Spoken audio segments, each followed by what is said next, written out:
Good evening, everyone. My name is Scott Holupka, and I'm chair of the Planning Board's Committee on the Capital Improvement Budget and Program.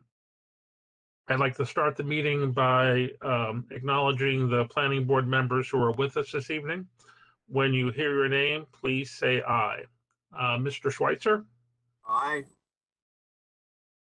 Mr. Johnson? Nancy? Right here. Is Ms. Pinero here? I am. Kathy, we've got you up and running now, so I know you're here. Mr. McGinnis? Aye. Mr. Heckman? Mr. Heinel? Mr. Perlow? Mr. Warren? Mr. Caligari? Here. Mr. Fotis? Mr. Airy? Here. And Ms. German. I can see you, Bev, but I can't hear you. That would be because I was muted. There you go. I'm here. Thank you. Tonight, we are meeting in a work session to hear presentations from the Department of Recreation and Parks, the Office of Budget and Finance, Property Management, and the Baltimore County Library. After each presentation, members of the committee will have an opportunity to ask questions of the presenter. Note that there may be members of the community in attendance tonight. This meeting, though, is not designed to accept comments from citizens. The Planning Board held a citizen input meeting on October 21st, which was the opportunity for the board to hear from citizens on their issues concerning the capital improvement budget. So I would now like to invite Ms. Rosalind Johnson from Rec and Parks to begin her presentation. Awesome. Thank you so much, Mr. Holupka. Good evening, everyone. I'm Rosalind Johnson. I'm the director.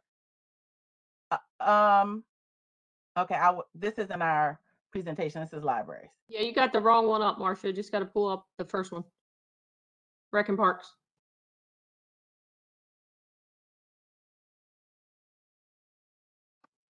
Give her 1 minute. She should be able to pull it up. No worries. While she's pulling it up, I will introduce myself. I'm Rosalind Johnson. I'm the director of Baltimore County's Department of Recreation and Parks, and I'm very happy to be here tonight. There it is.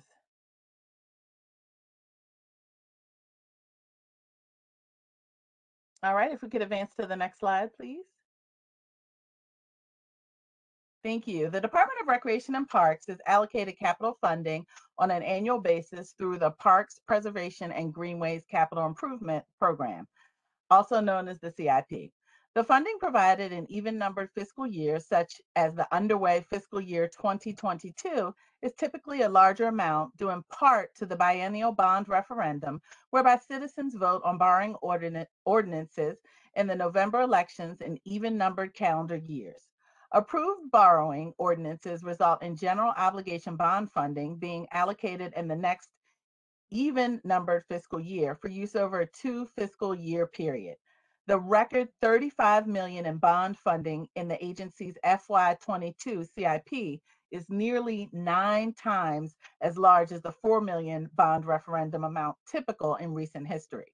Voters overwhelmingly approved the bond issue in the November 2020 election, with the approval rating of 82.1% being bested only by the Waterway Improvement Borrowing Ordinance.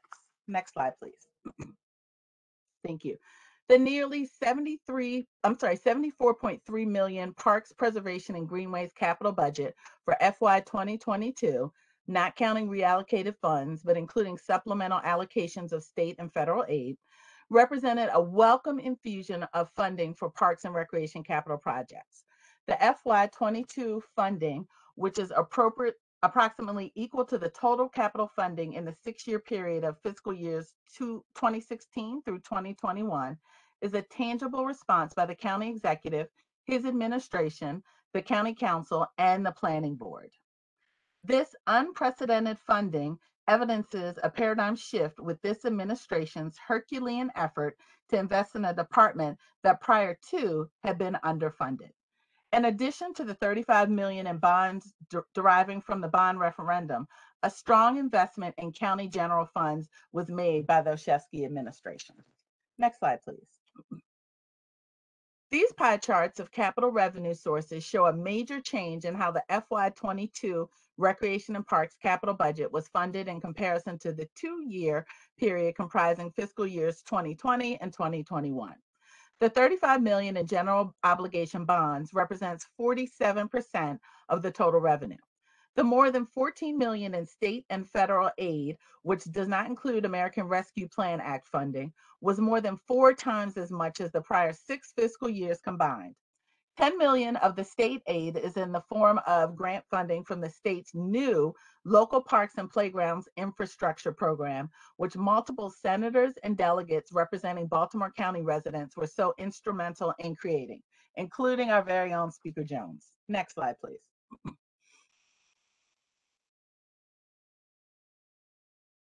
Next slide, thank you. Being the second year in the agency's typical front-loaded capital budget cycle, the majority of capital funding for FY23 will consist of capital funding carrying over from FY22. The displayed budget page from the adopted FY22 capital budget shows no funds programmed for the Parks, Preservation, and Greenways Capital Improvement Plan in FY23. However, the Department of Recreation and Parks capital budget proposal is expected to include $4.7 million in additional program open space funding to account for the anticipated FY23 POS allocation and associated budgetary adjustment, as well as $3 million in federal aid expected as funding support for the Sparrows Point Park development job, and $200,000 in local open space waiver fee revenues from fees in lieu projected to be paid in FY22. Additional state aid may also be added to the FY23 capital budget if secured at the state legislature, and the agency's tier funding requests may result in additional general funds or bond premium funding. Next slide, please. Thank you. This slide displays the 7 projects to which revenue is allocated to fund a wide range of capital jobs. As an example, the Milford Mill Trail renovation job, presently under design, is funded out of Project 308, Greenways, Stream, Valleys, and Trails. All jobs fall into 3 general categories: acquisition, park development, enhancement, renovation, and special. Acquisition jobs are exclusively funded out of Project 601 and fund costs not only property purchases, but associated costs including appraisals, title work, and environmental assessments. Park development, enhancement, and renovation is the broadest category, funding a wide range of jobs from new park design and construction to assorted park and recreation site improvements and enhancements, to the renovation of the county's vast inventory of recreational sites, facilities, and amenities. The special category consists of annual funding provided to the nonprofit conservation organization NeighborSpace of Baltimore County, as well as occasional capital grants to outside organizations, including nonprofits and civic groups. This map from the county's underway land preservation park and, next slide, please. Thank you. This map is from the county's underway land preservation park and recreation plan, or the LPPRP, and it gives a sense of Baltimore County's vast park network. 215 parks totaling more than 8,300 acres represent the heart of the county's park, recreation, and open space network, with each site offering one or more type of recreational facility. In addition to the parks, public recreational opportunities are provided at more than 160 public school recreation centers, whose campuses consist of nearly 3,700 acres of land. Certain facilities at school recreation centers are funded or maintained through the Department of Recreation and Parks capital budget.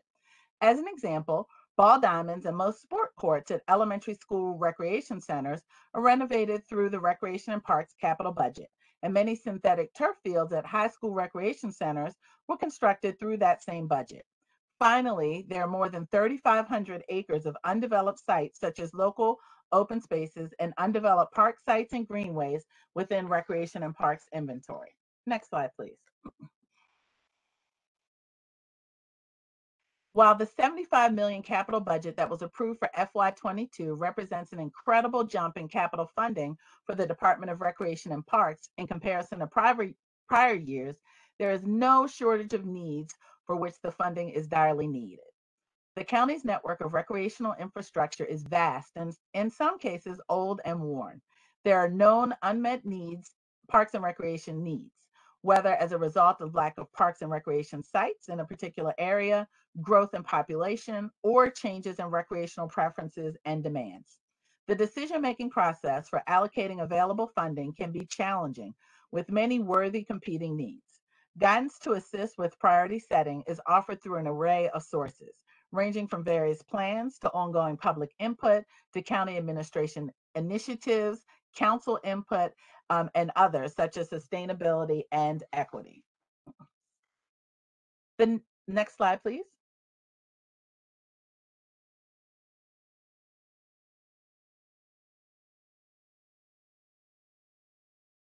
Next slide, please.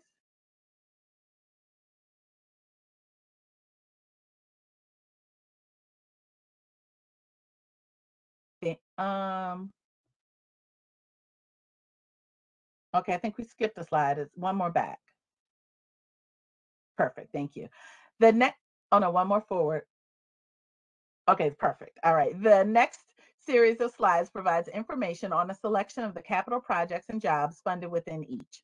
Project 301, Recreation Facility Renovations, as the bullets on this slide attest, is used for a broad range of park and recreational facility renovation and enhancement programs and needs. Some examples of work funded under Project 301 so far in FY22 include playground replacements at Ungers Field Park, Oella Neighborhood Park, and Loch Raven Heights Park as part of the recently initiated new cycle of playground replacements. Over $930,000 in tennis and multi-purpose court renovations at 9 sites, including one instance where the courts were converted to dedicated pickleball courts.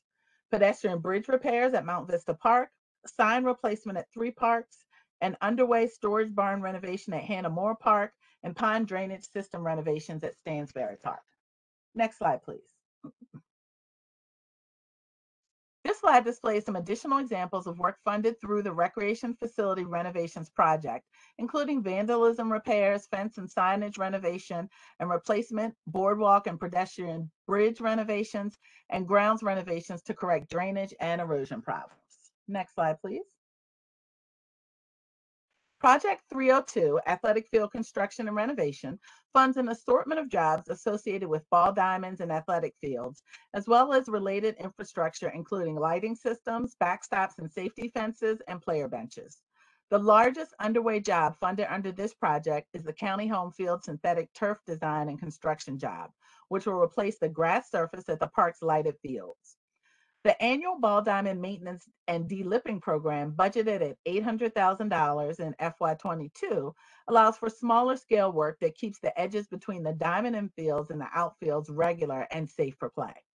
The $300,000 budget for backstop, safety fence, and player bench repairs and replacement was expanded to $400,000 during the budget year and is fully expended.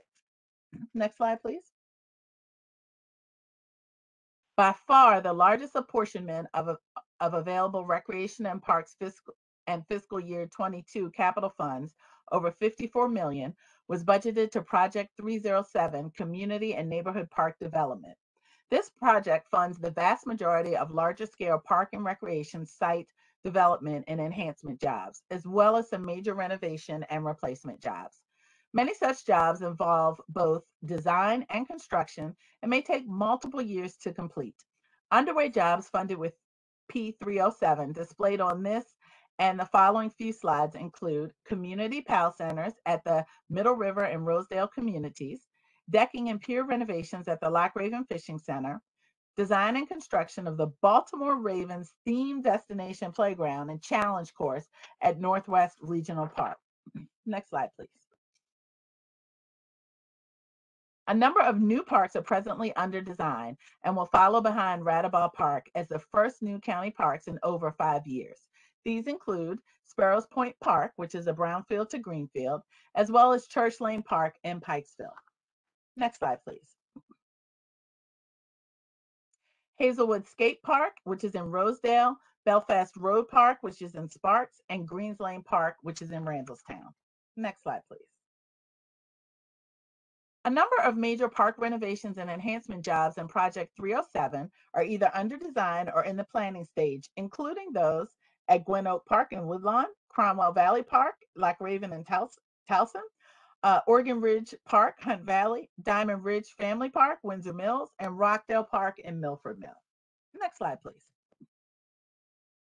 Substantial park renovation and enhancement jobs typically require planning and site design and engineering. This slide displays the concept plan that has been formulated for renovations and enhancements at the Diamond Ridge Family Park in Windsor Mill. Engineering and design is just getting underway based on the agency-created concept plan you see here. Next slide, please. Project 309, Greenways, Stream Valleys, and Trail Development, funds a wide variety of typically large-scale trail and path construction and rehabilitation jobs. While the Department of Public Works and Transportation has capital funding that is dedicated to the pedestrian and bicycle access jobs that predominantly improve overall access, the majority of jobs funded under this project are for trail and paths that are recreational in nature. Bicycle lanes, nature trails, and paved paths were the top 3 most requested additional facilities desired in the 2021 online survey completed in conjunction with the Land Preservation Parks and Recreation Plan. Design remains underway for major renovations to the 1-mile-long Milford Mill Trail at Villanova Park, and Department of Recreation and Park staff recently met with the Department of Natural Resources to discuss a proposed county-funded trail extension on the North Point Peninsula from the state's North Point State Park and the Todd's Inheritance Historical Site to the county's Fort Howard Veterans Park. Next slide, please. Project 601 is Park and Recreation Facility Acquisition. County Executive Olszewski and his administration have encouraged the Department of Recreation and Parks to be more active in the pursuit of additional quality park sites, resulting in the acquisition of 9 properties since the start of calendar year 2020. All 9 of the acquisitions were for functional park purposes rather than being solely for the purpose of acquiring and preserving additional green space. The purpose of acquisition has varied somewhat from site to site.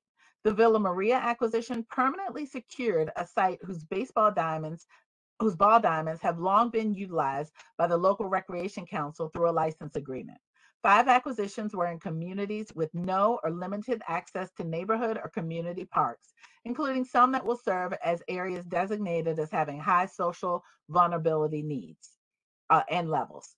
The Worthington Road acquisitions, while involving smaller properties, secured 2 key parcels along the 6 Bridges Trail. Recreation and Parks continues to work with the real estate section to continue to actively pursue high-quality acquisition opportunities, utilizing not only Maryland Program open space funding, but the $2 million in county general funds dedicated to Project 601 during the FY22 capital budget process. Next slide, please. This slide displays 6 of the properties acquired over the past year. The Department of Recreation and Parks continues to work with the Office of Law's real estate section to continue to actively pursue high-quality acquisition opportunities, utilizing not only Maryland Program open space, but the $2 million in general funds. The investment of county funding allows for a more robust parkland acquisition program, making it more feasible to acquire key properties that may become available. Next slide. So finally, on behalf of the Department of Recreation and Parks, the thousands of Recreation Council volunteers, and countless county residents and visitors who visit and enjoy the county's broad and diverse recreation and parks network, thank you for your continued support. And that concludes my presentation. Thank you, Ms. Johnson. At this time, are there any questions, comments from other board members? Yes. Scott, Roslyn, Wayne McGinnis here. The site on Schwann Road was originally purchased for the settlement of agricultural organizations such as University of Maryland Extension Service and the Soil Conservation District. The land, 20 acres in the middle, was set aside for the office spaces, and the rest of the farm was entered into the Maryland Agricultural Land Preservation Program. This program sets aside this land for the use of agricultural purposes. Now, we have almost 75,000 acres of agricultural, permanently preserved agricultural land in Baltimore County, plus additional 25,000 that's protecting some of our water resources. Since this is an agricultural area, an agricultural site, and when it was originally purchased, then County Executive Smith asked the MARC board to form a board to run the site and to present it for agricultural uses. Now, recently, the Parks and Rec has requested that the MARC board be moved from their existing office to make room for Parks and Rec to have an office. Now, the fact that they have a number of sites where they can have their own site, why is this necessary to be located in the center of the agricultural organization? Thank you so much, Mr. McGinnis, for your question. It's good to see you again. First of all, that information that you received was not accurate. Actually, the MARC board asked to move their office because they wanted a dedicated office that they could share amongst only MARC users, and they wanted a door that would close. So we met their request, and so their office was moved at their request. That's not the information I received, but why do you have an office there to begin with when this is an agricultural site? We had many offices at that particular location. This particular office was shared between 3 users, and so MARC requested to be moved to their own office so that they could have private conversations. I was intimately involved in that change and heard directly from MARC, so I can assure you that is the reason why they were moved. Well, since this is a site that was bought and purchased for agricultural use, and it is the land to be preserved or used for agriculture, not for Parks and Rec, why do you have an office there? So a couple of things. So first of all, Recreation and Parks does run this particular site, and we have many offices there. We have our Chief of Nature, who is responsible for nature department directed programs all throughout the entire county. He is located at that particular location. So we have additional office space for staff there. We also have a staff person who is responsible for managing our part-time staff hours and payments, as well as background checks. She is located at that site. And we have other staff who are responsible for department-directed programming at that site, because we are tasked with carrying out the duties and responsibilities of the Parks and Recreation Department. We have currently outgrown our administrative offices. And so because MARC requested to move out of that office, that created additional office space that we could move Recreation and Parks employees into. All right, one more subject. Sure. The northern part of Baltimore County is vast between Hereford High School to the Norfolk to Pennsylvania line, Harford County, and Carroll County. 10 to 15 miles for these children have to travel. We are in desperate need. When the Hereford High School was renovated, instead of spending $120 million to renovate the school, to put a new school, they chose to renovate the existing school for under $50 million. In that time, they did not account for the increase when they went from a junior-senior high school to a high school, that there's a tremendous need for additional activity space for both recreation and school activities. And there is a site next to the existing gym where a new additional gym space could be used. Currently, my son is trying to find space to have a team practice. They have to go to Pennsylvania or Harford County or private schools to find space to have a basketball practice. And I'm wondering why the Recreation Department can't share with the public schools to expand this site on the Hereford High School campus, so it'll be a beneficiary to both the recreation people and to the school people. That's a good question. I would defer to the school system for the answer to that question, as it is school system's property, so we don't have the onus to go onto their property and build it. I will share that we would be open to any conversations. However, there currently is not funding for an additional gym at that location, but we could begin talks. However, that's something that would be driven by the school system, not by the Department of Recreation and Parks. Four out of the 5 last years, the planning board has recommended that up to $2 million be expended for this project, and has been ignored by the county administration. So anyway, thank you. You're welcome. Thank you. Hi, Ms. Johnson. This is Kathy Wolfson from District 4. And first of all, it's very wonderful news about the increase in funding for Rec and Parks. We've all sat on so many of these master plan meetings, and it's very obvious in the county that people are really putting a strong support for more recreation and outdoor opportunities. However, when I visit Diamond Ridge Park, I just saw it Saturday. You probably saw the pictures. And every time I pass by there, there's people in the parking lot just sitting on top of their cars. There's not even, I mean, the benches are broken. The foundation of the bridge is washed out. You know, so I see that there's a plan. Is there a hard plan? Has that gone out for bid? And I'm wondering what the timeline is on that completion.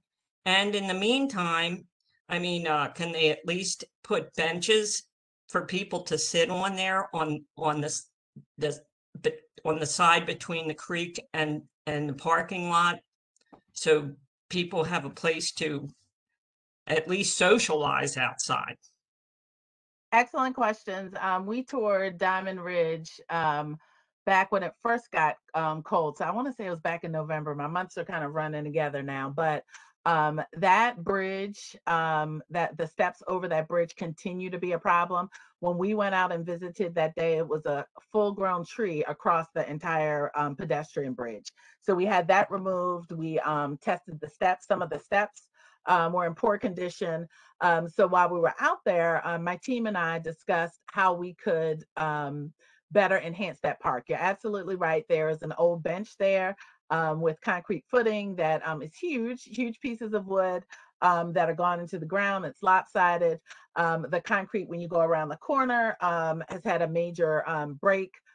So what we have created is instead a way around that bridge area. It's a constant problem the way it's currently designed. So, and it's not ADA accessible. We're not sure whether or not we could make the whole entire area ADA accessible, but with the plan that we have, we can go around where the bridge currently is over to where that broken concrete is. And so if we create a pathway over there that way, then we're also checking to see if we could do an ADA accessible switchback. We're not sure if there's enough space to do a switchback because it is a relatively small park. But the amazing views are once you kind of get over the hill. So we will want everyone to be able to access those views.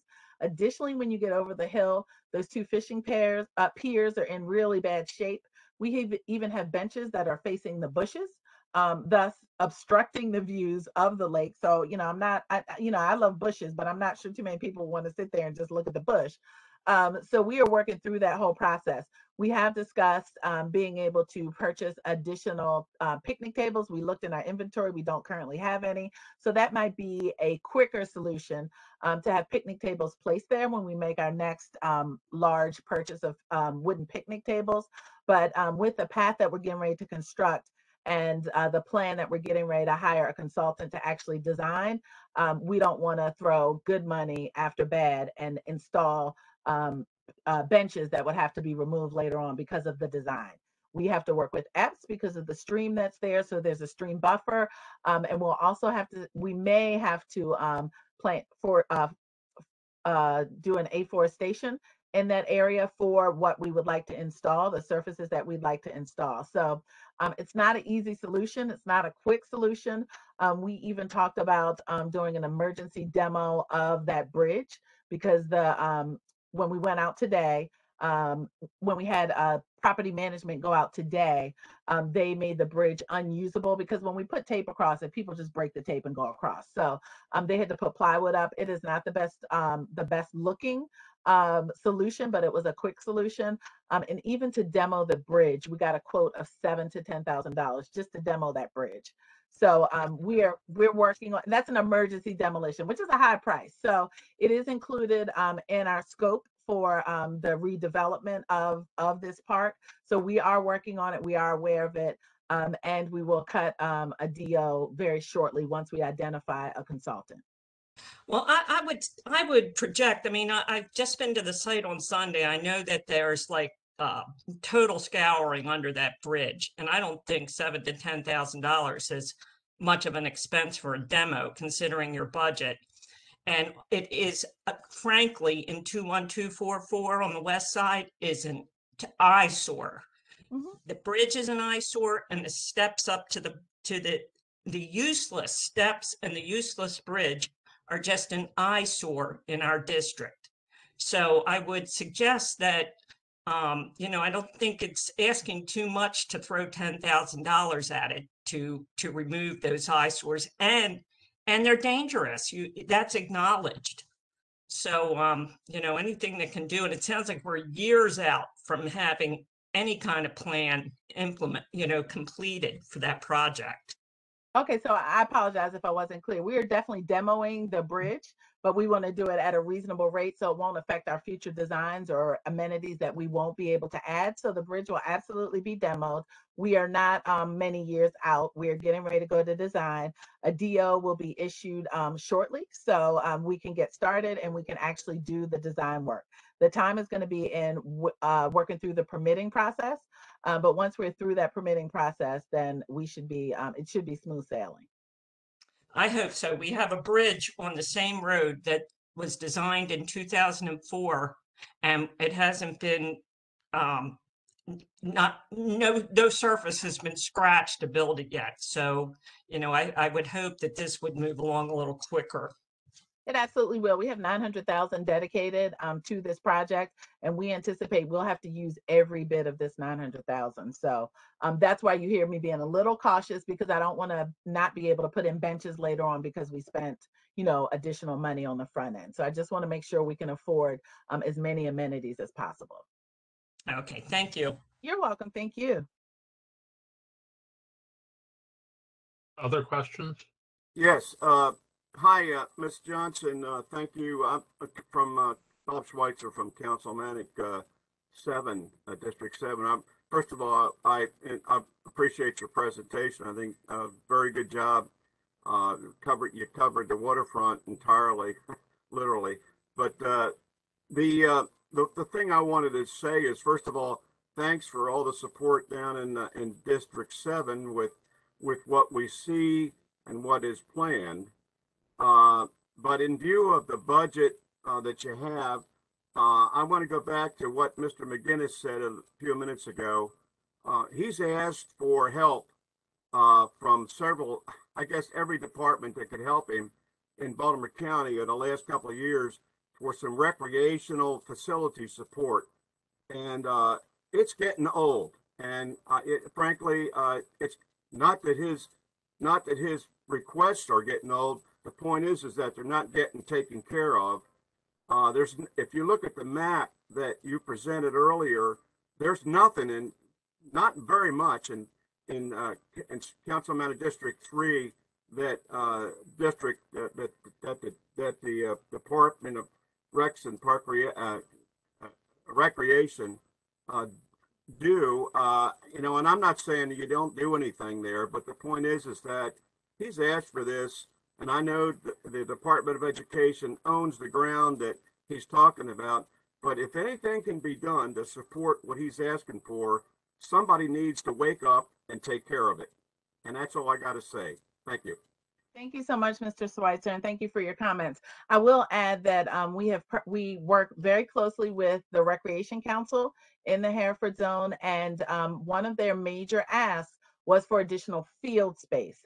They did ask for indoor space too, but their priority that they shared with us was field space. So we purchased the Belfast Road property in this budget year, and we also have $6.4 million allocated to the Belfast Road property for fields. And that seems like a high number, but we have a lot of dirt to move there. So I don't want the Hereford Zone to think they're being ignored. That was a major investment of a lot of money to do that particular project. I'm happy to say this week we did release the DO for that project too. So we hear you, and there are many competing needs, and the needs outnumber the amount of funding that we have. So we're working our way through it slowly but surely.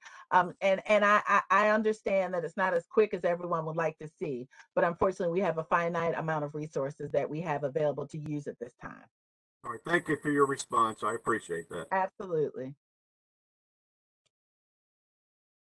Rosalind, I have another question. sir. I double checked, and you were right that the Mark Board did request to move to a larger office space there at the Ag Center. But my other question is, when you say that the Parks and Rec are running the farm at the Ag Center, what do you mean by that when it's strictly for use of farm activities? That means that the property is maintained and administered by the Department of Recreation and Parks. And so the Mark Board has, by their choice, opted to go on hiatus. And so by their own initiative, they are not the council on record at this particular location. So currently we do not have a council that is working in partnership with us at the Ag Center's location. So, that's what I mean by that. So the department is working to program that space. We had, we grew sunflowers this past summer. We utilized the greenhouse at this location. We have farm animals there. We have an equestrian program there. So we have all sorts of activities that we provide to the public that we serve.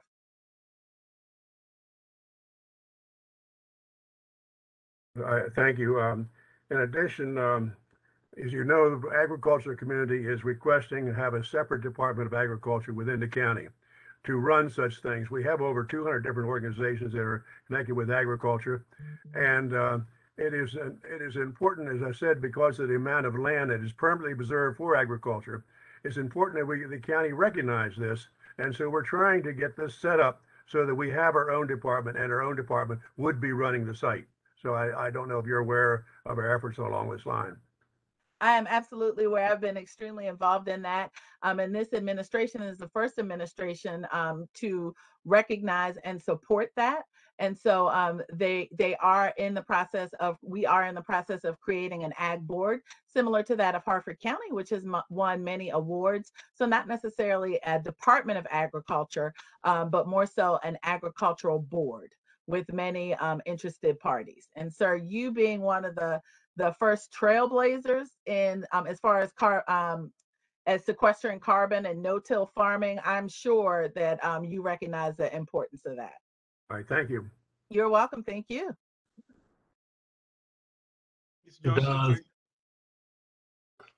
Does anybody else have any questions for Ms. Johnson? Ms. Johnson, this is Sir Peter Array. I'm new. I am too. Good evening, Mr. Array. Thank you for your presentation. Good evening to you. And representation and different views. It's a big county, and what we are asking is proportionate allocation of resources. That is all we are concerned about, to take care of different areas all over the county. Our goal is the same, to see the county do well. Thank you for your presentation. Thank you. Rosalind and I agree with that. Thank you so much for being here. You did a great job. Good presentation. You're welcome. Thank you so much. Thank you, Ms. Johnson. I'm not hearing any other comments. Appreciate your time. And yeah, it was always fascinating to hear, and glad that your department's getting some more resources. Certainly lots of need all around the county. Thank you. Have a great night, everyone. Thank you.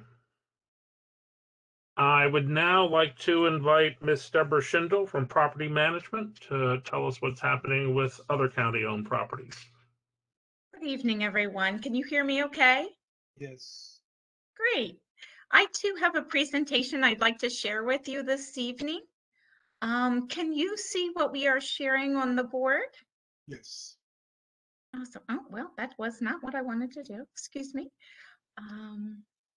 Wait a minute. Technology is wonderful until maybe it doesn't work as well as I'd like it to. Okay. I'm trying to get it to be full. Oh, view. Let me, well, okay. you.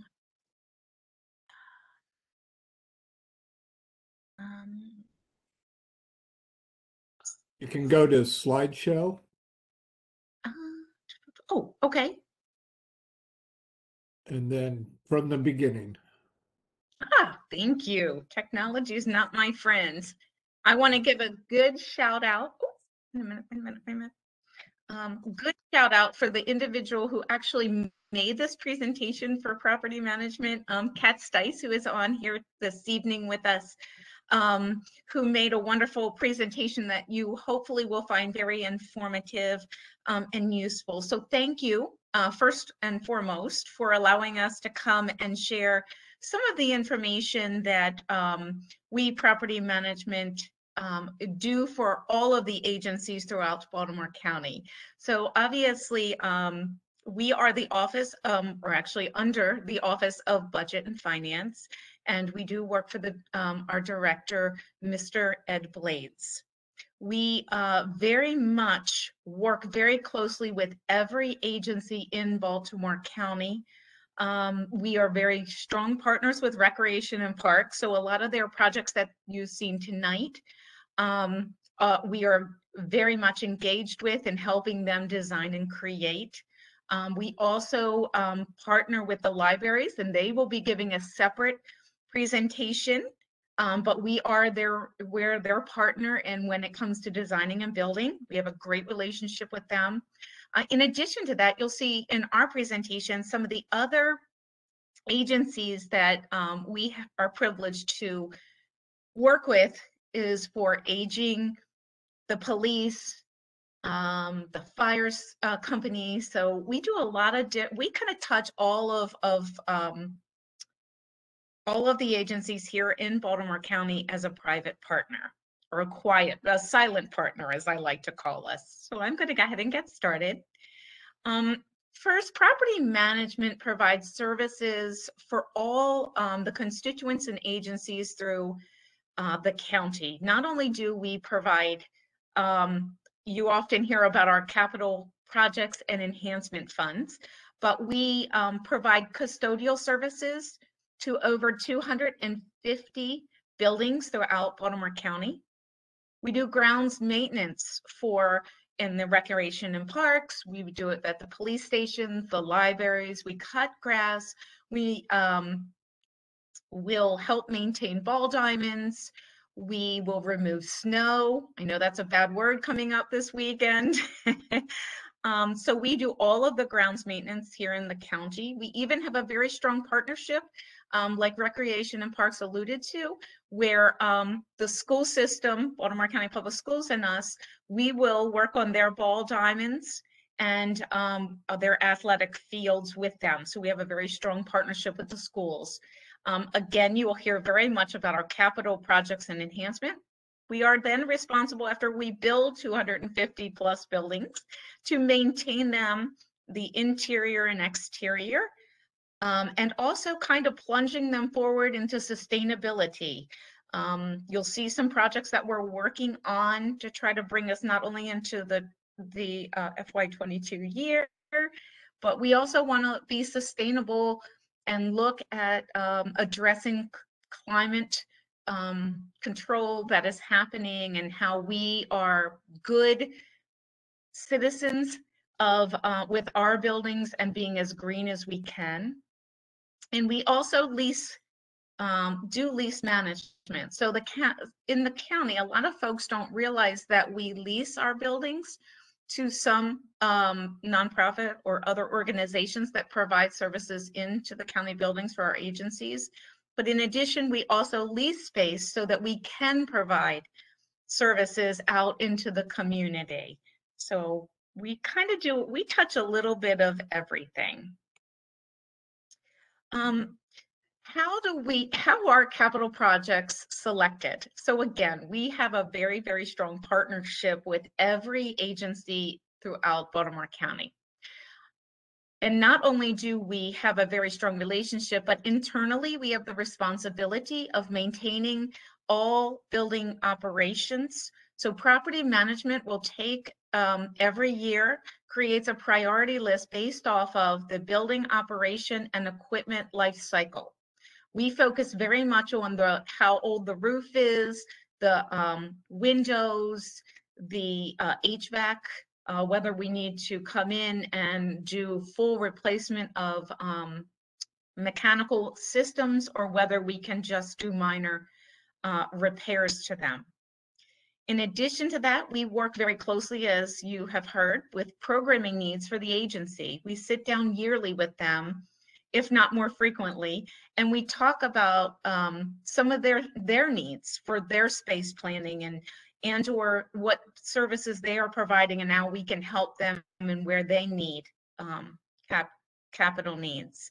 And then collaboratively, property management and the Office of Budget and Finance and the agency will work together to develop a strong capital program that we then present to the CE with him for approval and making sure that there is equitability across each agency and in every community. Considerations that are criterias, excuse me, that are taken into consideration is obviously we go by the master plan, and you know we're making a new master plan for the county as a whole, but we try to take the guidelines and recommendations that have been made from the prior master plan, and we'll obviously use the future master plan, and also align with the county's missions and goals. As you know, that this administration put a very strong, thoughtful mission statement together so that we had some accountability with our goals. And so we look at that and make sure we're following suit and meeting the county's overall needs. We listen to the community. We work with the health and public safety to try to make sure that we address those issues. We want to enhance communities. We hear a lot of feedback. Operationally, we have to look at federal and state mandates and systematic replacement strategies. We also take into consideration sustainability, making smart decisions, making smart choices and making sure that when we are replacing equipment, that we're looking at all avenues of how our mechanical systems are running and whether we move forward to going to completely electric or do we do solar and things like that. We look at enhancing our environment. We make sure that we discuss our climate action and we take into consideration whether we will create reduction of carbon footprint. Budget's always a consideration. What our goal is to reduce the operating budget any way that we can save energy in any way. We consider whether it's worth repairing and or replacement. And then also we take into consideration the availability of funding that we are given to make the decision on what we can actually do. And then the appropriate timing and coordination. So a lot of times what that means is if we are we're at a catastrophic failure on one particular thing or something has gone down, a mechanical system, we take the time to look at what other things should we do at the same time so that we at least have a reduction of impact to the facility itself. And is it appropriate time to do just one thing and get them back up and running, or is it we look at it holistically? Capital projects completed and in progress for fiscal year 2022. Right now, currently on our list, we have a total of 348 capital projects that we are trying to complete in this fiscal 22 year. Currently, 187 of them have been completed, and we are currently carrying 161 that we would gladly love to finish by July, or I should say June 30th of this year. The types of projects completed in capital for 22, this fiscal 22 year, out of the 187, we tried to give you a breakdown of what types of projects that we have been dealing with. So when we say repairs and replacements, what happens in our field is with all best laid plans, and all of you have houses and you know what I mean. So what we will do is create a very large capital project list to say, okay, here are all the mechanical systems and all of our wish lists. We want to replace this roof. We want to do this year. And then something obviously will break down that we thought may have 2 years of life left in it. And of course, you know, it's going to break down. You have no control over that. We bump those projects up. And every time we have to deal with an emergency failure or repair, that kind of drops everything else down. So I like to say we're living in the real world of like owning 258 large homes, and that we deal with every situation, that when we think we're going to get 2 more years out of something, it goes down and we have to make a repair. So we have had 75 of those. 26 projects were new construction and installation. 23 were office moves and furnitures. We've only had 1 demolition this year. We've had 4 design and studies that we worked on, and we had 58 different renovations throughout the county. We would also like to show you that we work very closely with our customers in our capital projects. So 59%, 111 projects that were completed in our capital project list so far has been actually customer generated. Our agencies were the ones who said we need to have this done, and we were able to work with them and prioritize them to get what their requests done.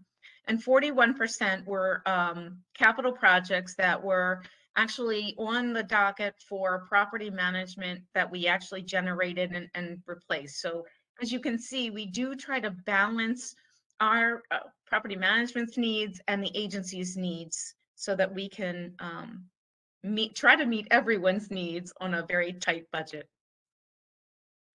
Some of the projects that were completed in FY22 and we would like to brag about is the fire stations. As you probably know, in every fire station there are, we have been working very hard with the fire department to do extractor washers and dryers and the installation, which is very important for the life and safety of our firemen and fire people. So we have 3 different phases. Phase 1 is completely done. We are now moving on to phase 2. So if I can explain a little bit, we had 3 different phases for extractors and washer and dryer, the washer and dryers to be done. And what we did was the first phase is what I like to refer to as low-hanging fruit. We went in and said, what are the easiest fire stations globally that we can get done without a whole lot of design and possible renovation that needs to be done? What can we do quick? What is the plug and play for us and the quickest ones that we can get done? So we have those all done. And now we're moving on to phase 2, which we call the medium. We still have to have some design to them, but we don't have to do major renovation to the facility to install the washer and dryer. So we're moving into that phase. And our last phase, where is phase 3, is where it's going to take us some more time to build onto the building or make some major renovation modifications so that we can accommodate that. But we really have done, I do believe, over 25 in phase 1 different installations to try to move forward.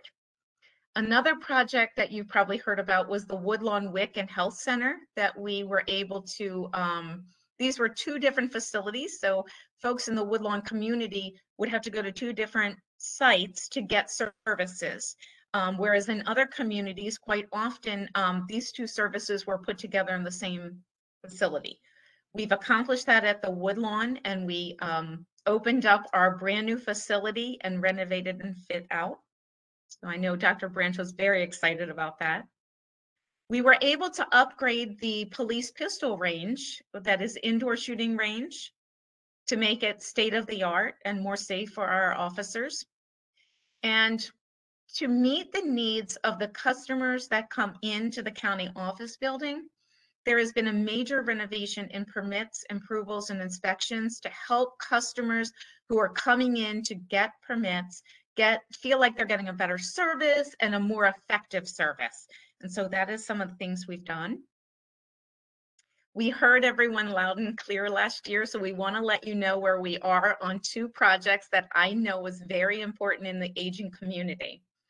We actually completed Woodlawn Senior Center's building expansion study, and we are now moving on to construction and, for full-blown design and construction.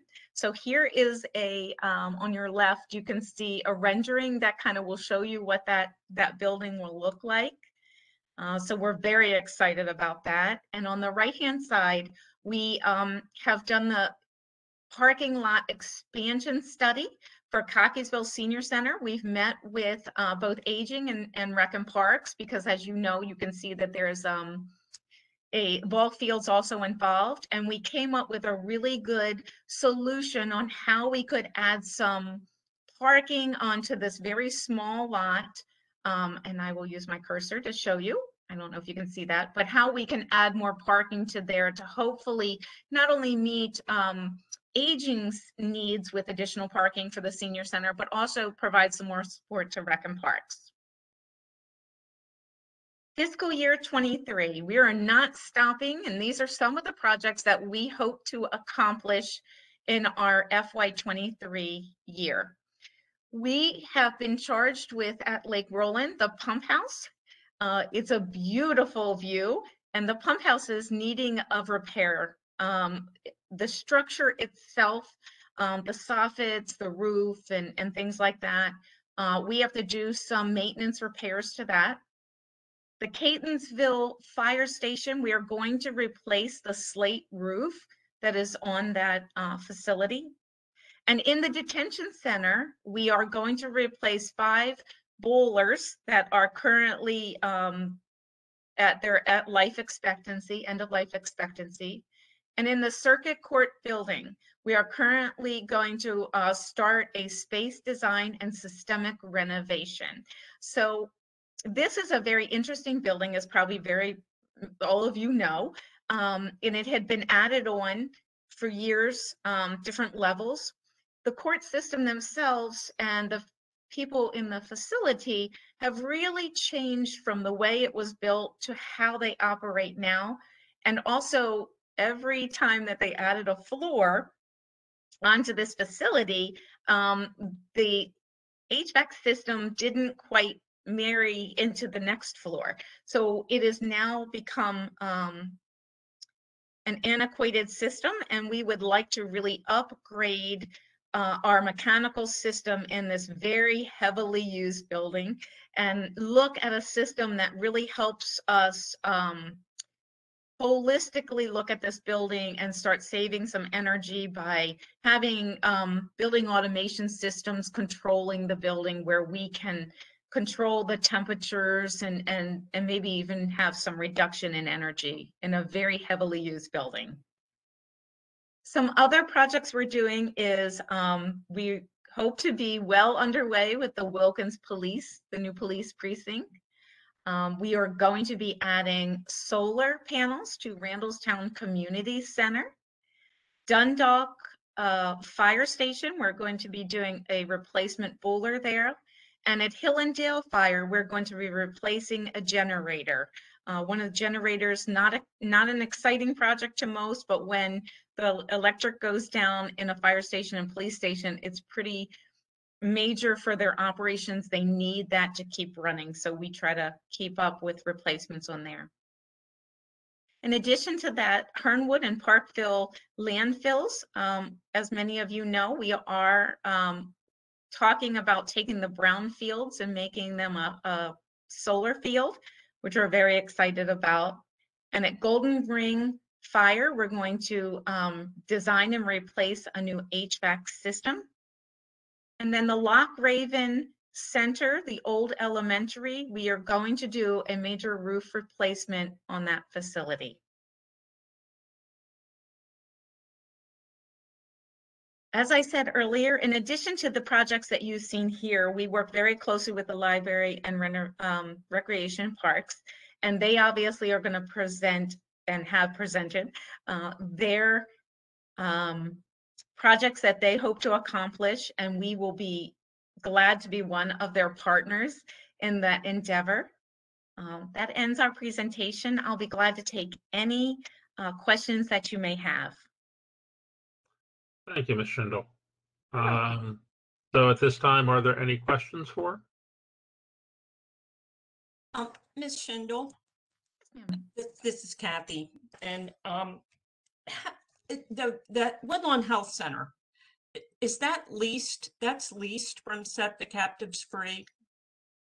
Yes, ma'am. We do lease the facility, but like any lease, we're still responsible for what's in the facility ourselves, our own build out and what our requirements were. Yes, ma'am. And what is the length of the term on that lease?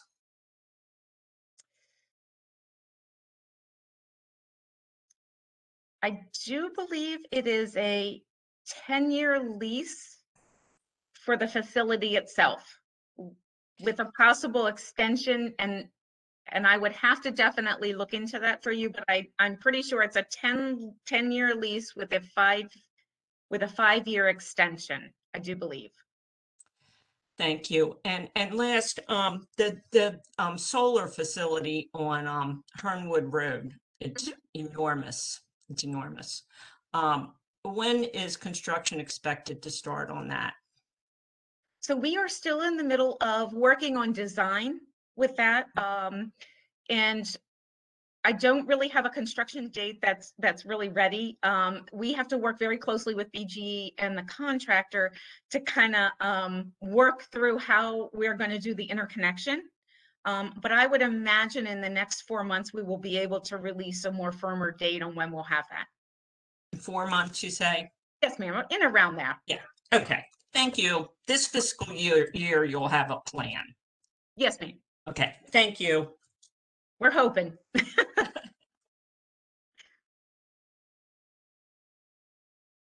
Other questions? Mr. Haluk, this is Ed Blades. Do you mind if I add to Deb's presentation? Please.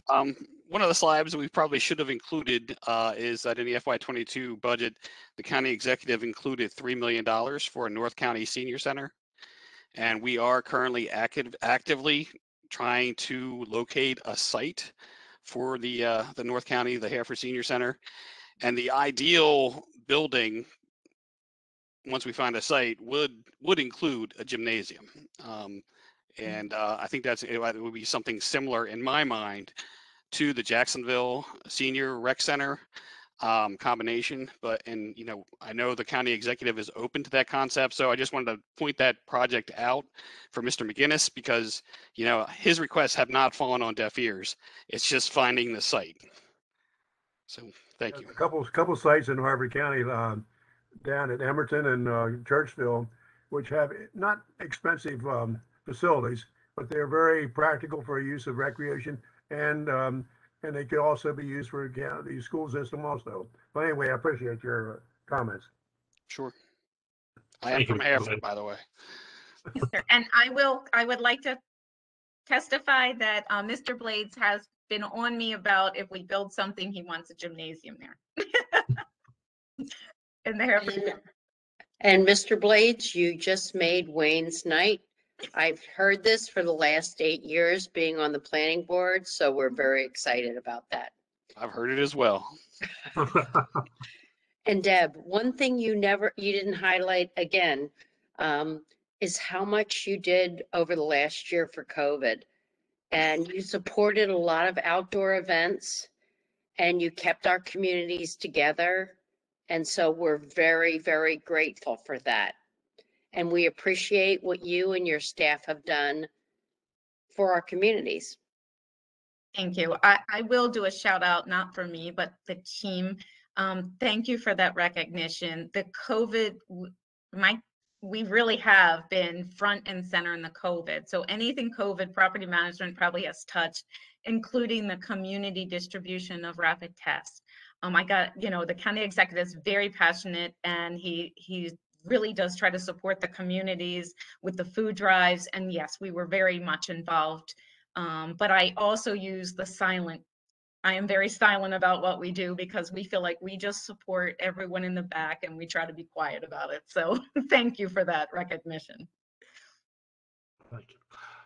Yeah, I have a question. You showed the slide about renovations at Lake Roland, and that actually brought a question up. How many of the properties do you have to worry about sort of historic preservation rules? I mean, I would think the Lake Roland pump site would be, I mean, is that something where you have to follow different guidelines than you might elsewhere? Absolutely. So if anything is on, and we have a list of everything on the historic preservation list, and depending on what type of list it is, whether it's the Maryland, you probably very well know that, but we are aware and we get told every time something does go on the preservation list and it's under our maintenance, we put it in there. And so we do follow very strict guidelines, and we will take it through the Maryland Historic Trust to make sure that they are comfortable with anything that we are doing and that they approve how we are modifying or changing out windows and things like that. So yes, sir, that is part of our design and construction process. And I'm just curious about how many of the, you said you've got several hundred properties you're managing. How many? Yeah, We I would talking a couple? We say, talking 10, 20? I would probably say about 20 are on that historic list of some form. All right, thank you. You're welcome. Does anyone else have any questions for Ms. Schindel? Then I want to thank you very much for your presentation. Very useful, and I hopefully people, again, it's amazing how many different things you guys have to do all the time. So good luck with that. Finally, we will have a presentation from the Baltimore County Public Library. Miss Sonia, I'm going to butcher the name, Alcantara Antoine. How well did I do? Actually, you did very well. Thank you. Oh, amazing. Thank you. Mr. Halupka. Nice to meet you, and nice to meet the full planning board. This is my first presentation to the planning board. I've been here as a director of the Baltimore County Public Library for I'm just 4 days shy of a year, so I'm brand spanking new. We have provided a PowerPoint. Yeah, they should be pulling it up in just a second. Okay, thank you. I'm also joined by James Cook, who is our assistant director, and he's going to be co-presenting with me tonight. Hello, everyone.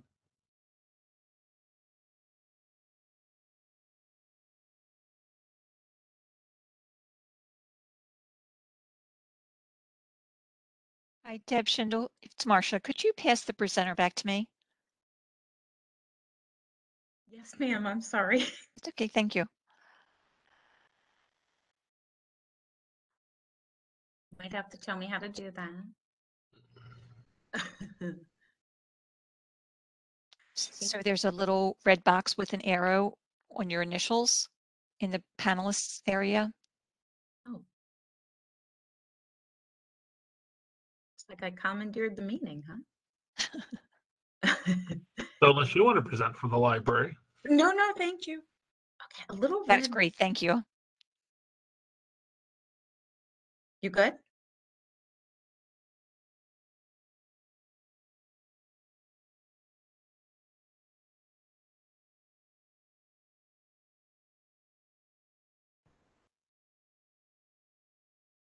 There we go. Thank you, Marcia.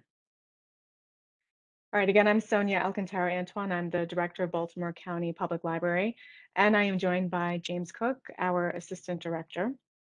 Next slide, please. Our mission at Baltimore County Public Library is to provide opportunities to explore, learn, and connect. We do a lot to serve the community, and we really pride ourselves on serving our community with distinction and helping to level the playing field so that everybody has access to the resources and the information that they're going to need to be successful in school, work, and in life. We have 19 facilities around the county, and you can see it on the map or represented by the blue dots. The average age of our buildings is 48 years. So if you think about, it's about 50 years old, right? So you think about all the changes that have happened in life, in our world, in society, in the past 50 years. The way people access information, the way people consume information, the tools and technology that we use to access information, and to communicate is completely different. At the time that our libraries were built, none of those things were in play. And yet here we are close to 50 years later, and we still have the same facilities. And our challenge is to bring our facilities up to the 21st century. You can see from the age of our buildings, our newest, our youngest is our Owings Mills Library, which is just under a decade old, to our Reisterstown Library, which is our oldest facility. And the oldest part of the building is 201 years old. In terms of size, Loch Raven is our smallest branch. It's at 2,500 square feet. And Owings Mills is 54,000 square feet. Towson is technically our largest facility, where it's a public library combined with our administrative space, and that's 85,000 square feet. I point out the size of our facilities because the state has a guideline that there should be 1 square foot of public library space per capita. Based on our population here in Baltimore County, we fall significantly short. Instead of having 1 square foot per capita here in Baltimore County, we have 0.55 per capita. So we don't have we don't have an adequate number of facilities throughout the county, but more importantly, a number of our facilities are too small, and Loch Raven being just a prime example of that. Next slide, please. We have a building philosophy here at BCPL, and when we look to upgrade or improve any of our facilities, these guidelines here guide us. It's kind of like our lodestone. This is what guides us as we move forward in reimagining our spaces. We want spaces that are designed and appointed and maintained to meet and surpass 21st century needs of our users and the communities that we serve. We want facilities that are exciting, gracious, and welcoming destinations, and that are flexible, sustainable, and adaptable to a variety of individual and collaborative user experiences. We want spaces that are open and light-filled and easy to navigate. And we also want facilities that are secure, comfortable, and accessible for all. And this isn't just what we want, this is also what our customers, what our library users tell us that they want and what they appreciate as well. Next slide. There is a video that we want to share with everybody, and I'm hoping that after the presentation, you'll get a copy of this presentation so you can click on the video itself. It's a little long, so I didn't want to take up too much time showing the video tonight, but it highlights what 21st century libraries look like. There are a number of new, exciting, and bold library facilities that have been constructed very close to us, nearby in other counties, and they're really setting the pace in terms of what libraries look like today. And when you compare those library facilities to what we have here in Baltimore County, it's clear that we've fallen a little short. Today's libraries are centers for learning, play, exploration, and discovery. It's not just about books or solely just about books. We're not shushing people. It's the opposite. There's a lot of activity. There's a lot of learning and play and engagement and just really dynamic spaces. And today's libraries need to accommodate those types of activities. We have to have spaces for the quiet and the noisy and the solitary and social activities. People still do come to libraries and they're hoping for a quiet space. And so we have to serve people that come to libraries for traditional reasons, but we also have to serve people who come to libraries for the new non-traditional reasons. Libraries today have lots of natural light, and they also incorporate the surrounding green space into the library. It's very common today for public libraries to have outdoor programming space as part of their services, in addition to the space inside the library. Another thing that libraries today have, it sounds obvious, but again, when you remember that the average age of our buildings is about 50 years old, a lot of our facilities don't have enough electrical outlets for people to come and charge their cell phones and hook up their devices. So that's a challenge, and we want to be able to achieve 21st century libraries here in the county so that we can provide enough electrical outlets. Today's libraries also are centers for art and community expression. It's common for libraries to have gallery space or spaces where people can paint and sculpt, learn how to play music.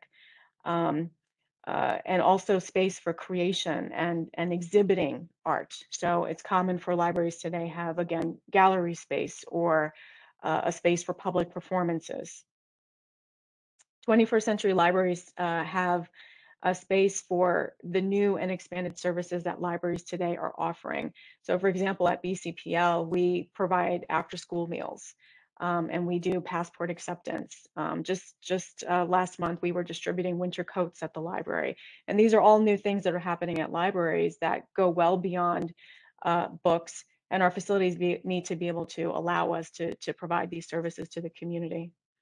And today's libraries have sufficient and varied seating, including collaborative workstations.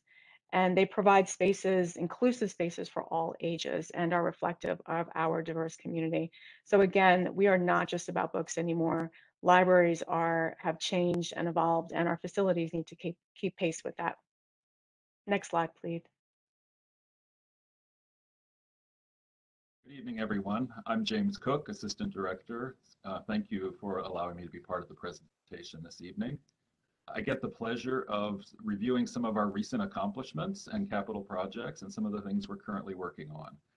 And I'd like to start with our biggest capital project that we just completed several months ago, which was the renovation and historic restoration of the Reisterstown Library. I hope some of you have been able to see it since it reopened in September. This was a $3.8 million renovation, partially funded by a grant from the Maryland State Library. And we took a building, the center of which dates to 1820, and completely modernized it for 21st century standards. We also did some historic restoration of the exterior of the 1820 section of the building, including restoring the brickwork along the Cockeysville Road side of the building, and restoring all the historic windows in that section of the building. Next slide, please. Just a couple of shots of the renovated interior. There is a YouTube video that's linked at the bottom of the previous screen, and if you have a chance, I would recommend you take a look at it. It's a good before and after video, which illustrates how we transformed what was a dark, crowded, dated library into a modern, open, gracious 21st century library space. And here are a couple of photographs to illustrate that transformation. On the left is our new library computer center. This is where our public computers are located, and our customer service desk. And on the right, this is the lobby of the new renovated building, which shows both our digital display and our historic Reisterstown artifacts display, where we rotate items from the history room for the enjoyment of our customers, anyone visiting the branch. Next slide, please. These are a few more pictures. On the far left, we took what was once an outdoor courtyard that was rarely used. We enclosed it and made it into a year-round usable space. And so now this is one of the most popular spaces in the library. It's also the location of our preservation station, which is our culture and history center of excellence at Reisterstown. And it's already extremely popular. It's a place where you can take old photos, family memorabilia, old videos, old tapes, and then transfer them to digital format to preserve them. And it's been extremely popular. The center photo shows our new history room, which was also renovated to provide a place for our staff and the public to do historical research on Reisterstown and Baltimore County history.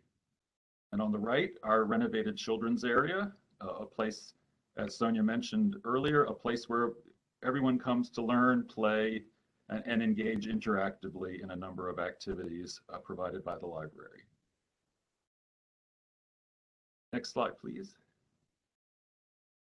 Other projects that we've completed this past year, and what is illustrated for you is the renovation of the Rosedale public meeting room.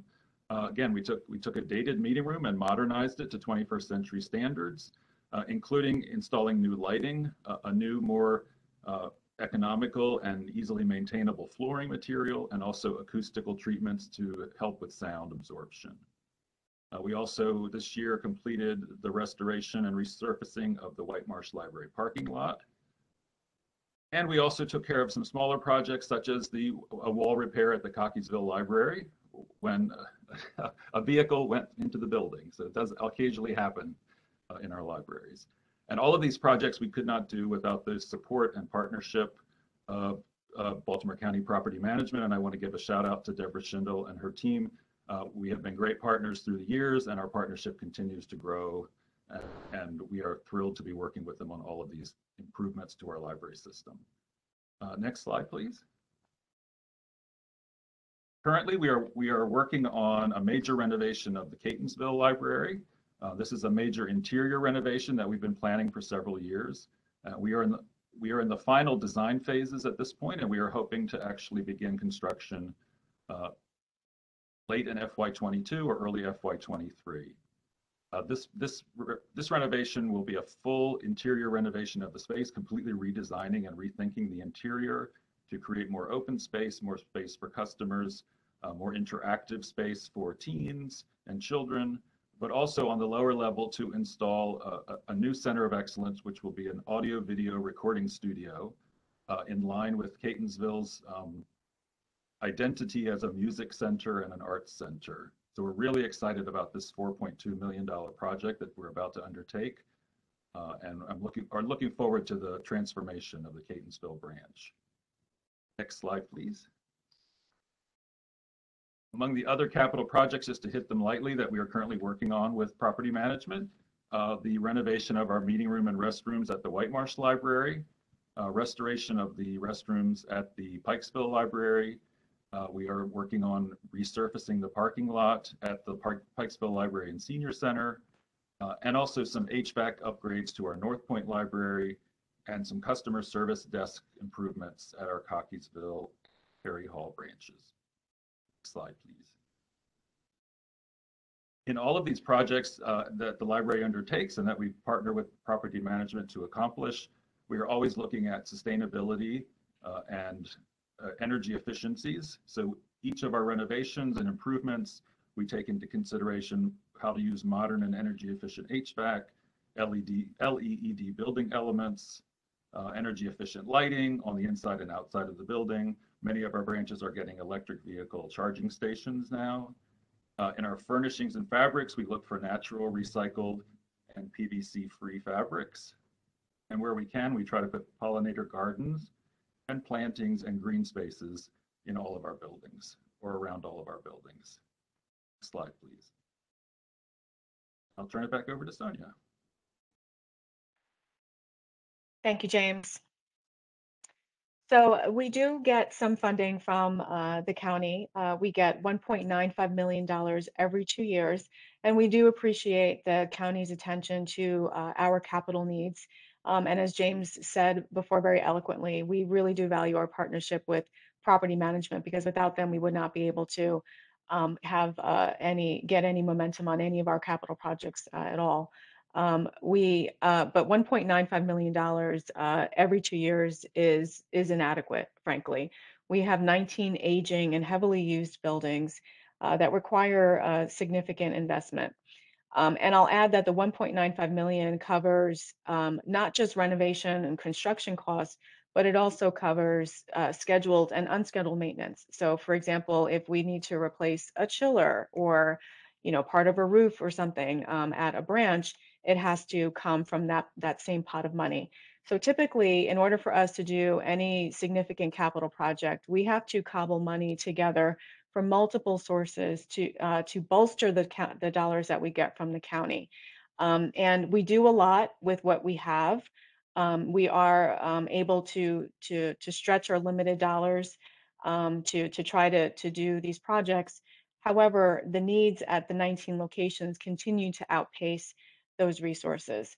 And sometimes when we are able to have enough money, save enough money, and get money from other sources to be able to do a renovation or a capital project, we're not able to do all the things that the community asks us to do. So for example, oftentimes we can really only focus on the interior of the library when in fact we need to also focus on the exterior.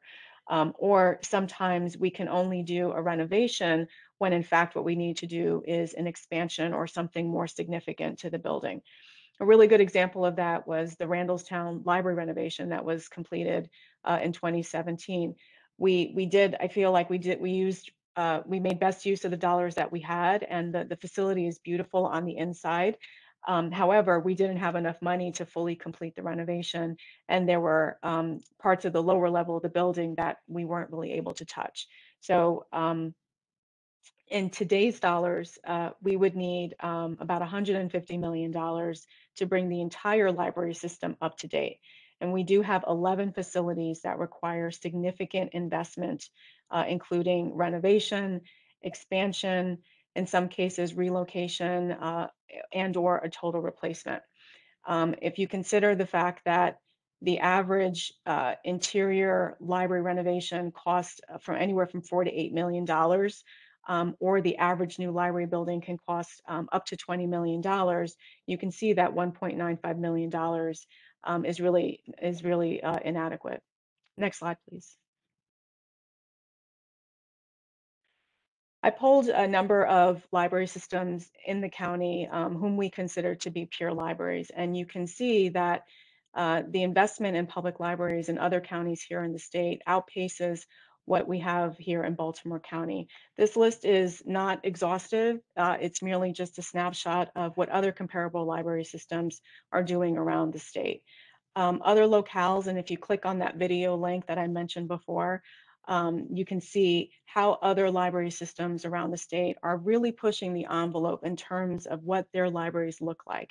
And we've fallen behind in Baltimore County, and I am on a mission as the new library director for Baltimore County to get us up to where we need to be and to get us up to where the community wants us to be. We typically, in order for us to complete any renovation project, as I stated before, we do gather money from other sources.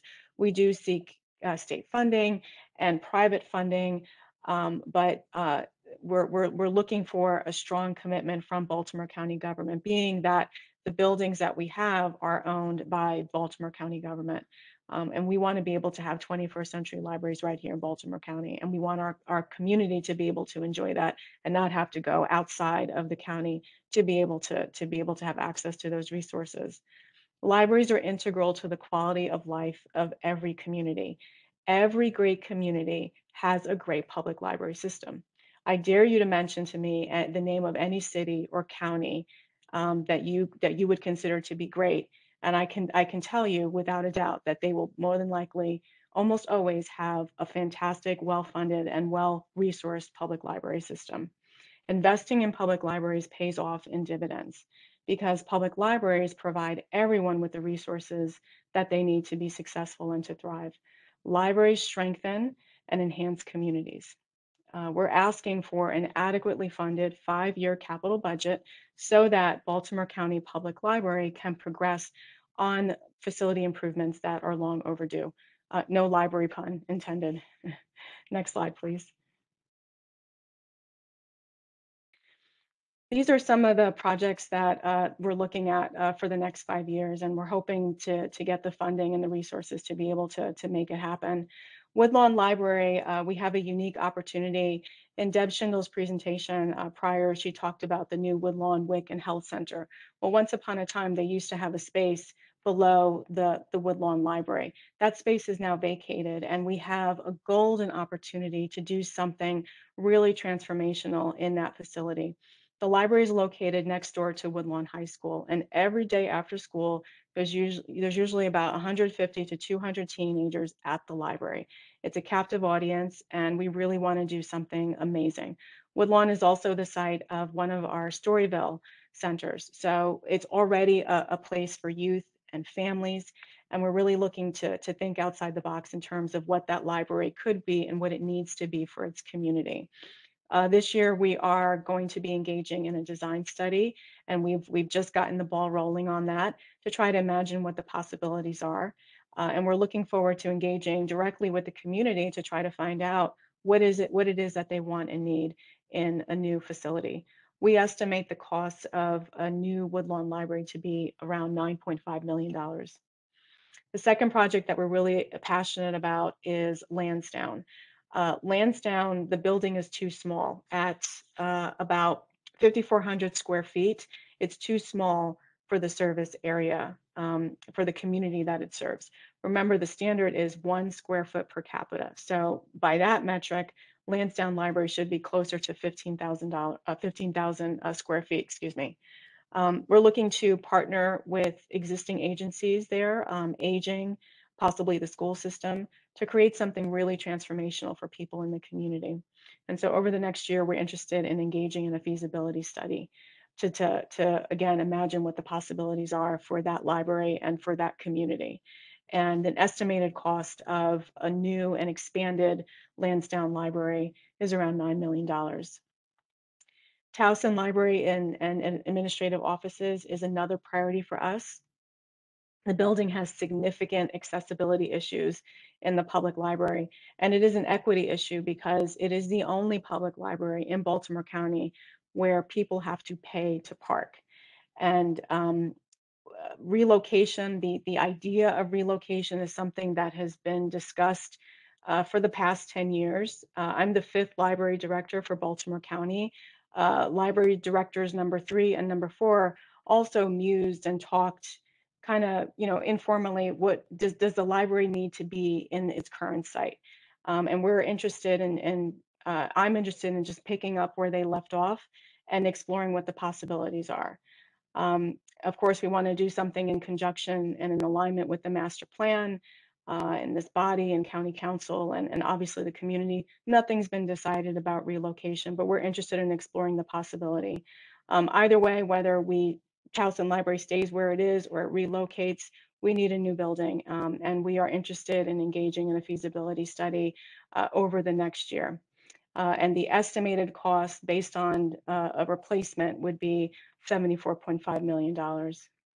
And lastly, Essex Library, we're really interested in relocating and expanding the facility. It's on a major highway. The preference would be to have it embedded in a neighborhood so that it's walkable and accessible to children and families. And it's also too small as per state guidelines. And so an estimated cost of something like that would be $18.5 million. And I'll also note that for 3 of the 4 libraries, it's an equity issue because Woodlawn, Lansdowne, and Essex are communities that are higher on the social vulnerability index. So the opportunity to do something transformational would be pretty significant in those communities with brand new 21st century libraries. Next slide.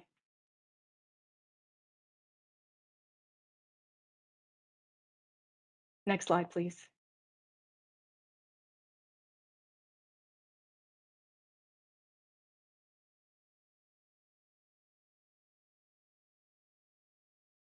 Well, on behalf of Baltimore County Public Library, our staff, our library board of trustees, all of the customers and all the users in the community who use the library, I thank you for your advocacy and your support. And thank you for this opportunity to talk about the library and let you know what it is that we need and what our plans are and what the vision is for the future. Thank you. Thank you and Mr. Cook for your presentations. Are there questions, comments for Ms. Alcantara Antoine?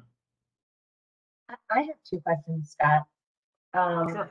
I am not going to attempt to say your name because I know I'll get it wrong and I don't want to do that. But I do want to ask, why is the funding for Baltimore County Libraries so incredibly low compared to other counties?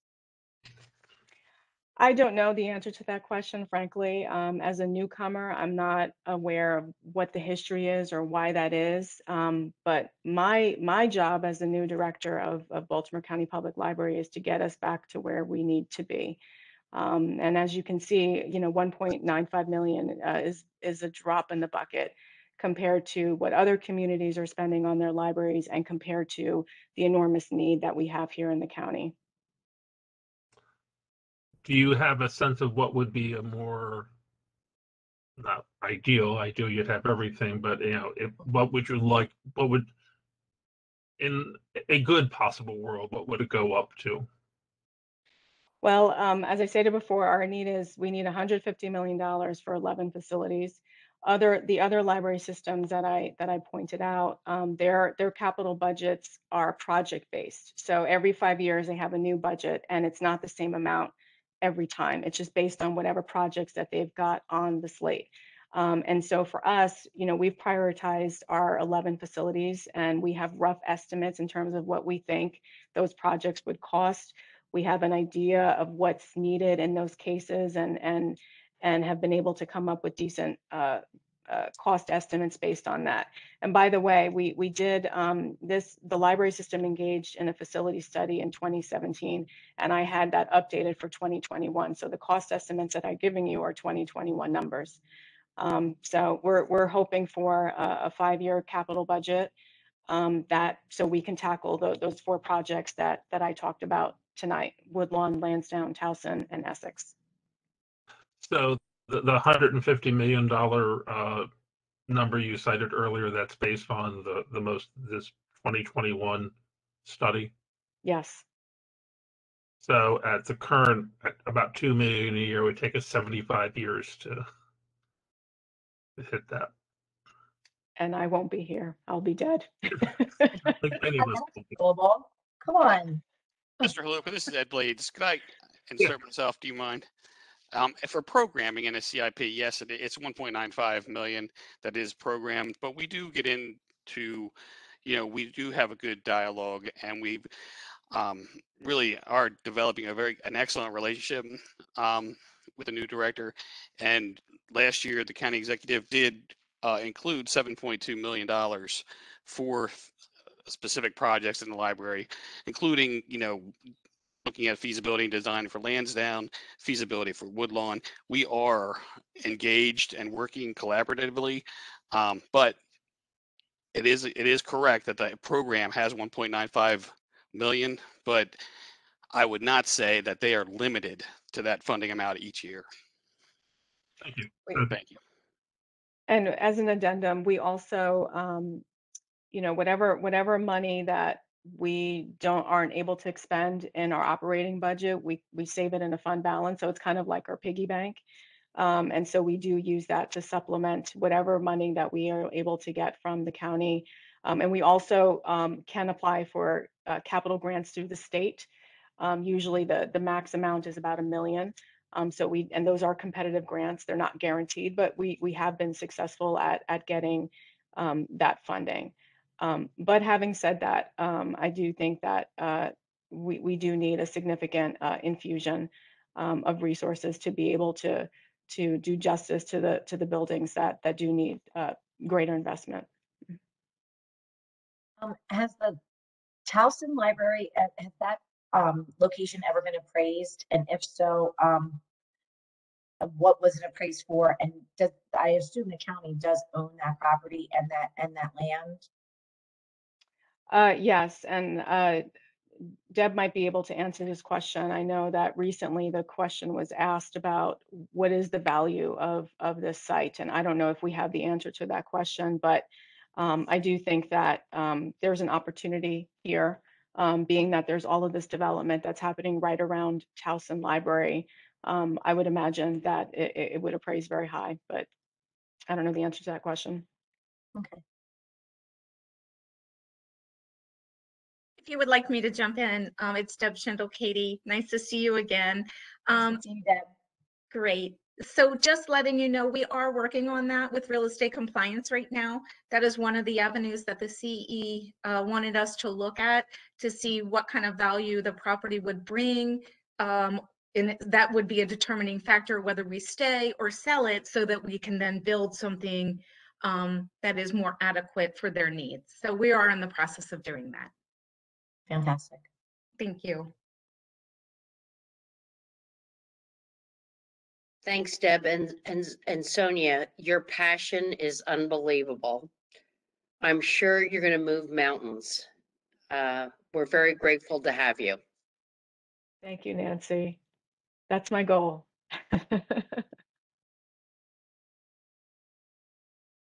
Any other questions, comments? Again, I want to thank everyone for coming tonight. I just want to remind people that all of the presentations, including those from tonight, will be up on the planning board website. So the links to the various videos that have just been mentioned for the library, we can get there. I will be curious to see what some of those look like. Again, I want to thank everyone for showing up tonight.